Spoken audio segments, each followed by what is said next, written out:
sweet home.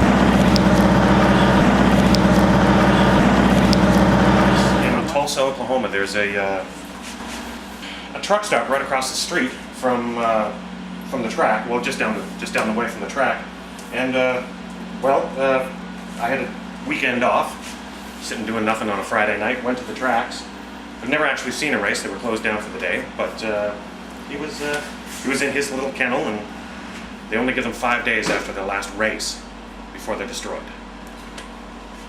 And he was on his last day, and he needed a life, and I needed a friend, so that's him. He is Greyhound of the Year in Oklahoma for 2001. He can comfortably hit 30 miles an hour in 3 strides, and he pushes 50 to 55 in 5 strides. So there's not much that can outrun him. If he wants to go, there's not much that can keep up with him. Oh yeah, and they can't sit. They don't have the ability to sit, and they sleep with their eyes open. Really? Yeah, they can't sit. They don't have the bone structure. They were bred out in the 1600s. And he also, when every time we get home, he goes and visits the vet. He gives the equivalent of a doggy pint of blood, because if a Chihuahua comes in to the vet, they've got to find another Chihuahua's blood, husky blood. He is the grandfather of all dogs, so his blood is universal. So for you, come here, bud. Come here. Maybe you can catch this on camera.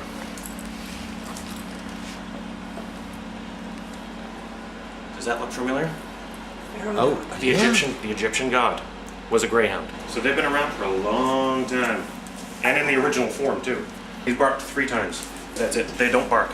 He has 2/3 less intestine than every other dog, hence the shape. They're a different breed, all right. Sure. They burn their noses out with cayenne, so his sense of smell is quite poor, so he doesn't chase the females on the track as opposed to the lure.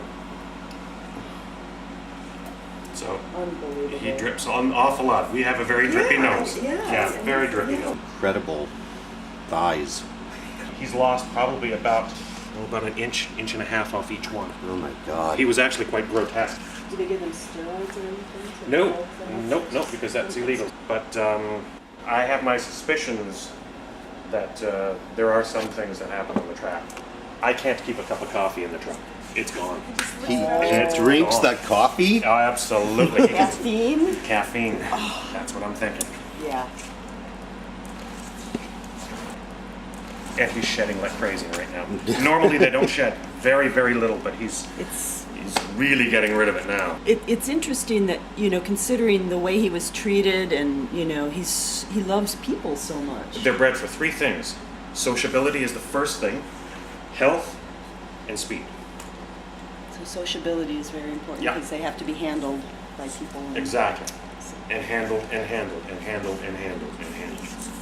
He's not used to, he doesn't tell me when he has to go to the bathroom. He doesn't tell me when he's hungry. He doesn't tell me anything. He's used to the trainer telling him when you're going to go, when you're going to eat, what we're going to do. So he doesn't tell me anything. He sleeps on my bed, even though I've given him 2 great big huge fuzzy cushions to sleep on in the truck. Oh yes, he's the couch master. He keeps ours from flying into outer space as much as he possibly can. We stop whether we can or not, and he gets 20 minutes in the morning, 20 minutes in the afternoon, and 20-minute walk at night. I mean, that's good for me too, right? Yeah. So he's slowed down, and I've slowed down, so we're good for each other. And he's seen both coasts, been as far north as Whitehorse, down to Florida, out to St. John's, Newfoundland. He's been everywhere.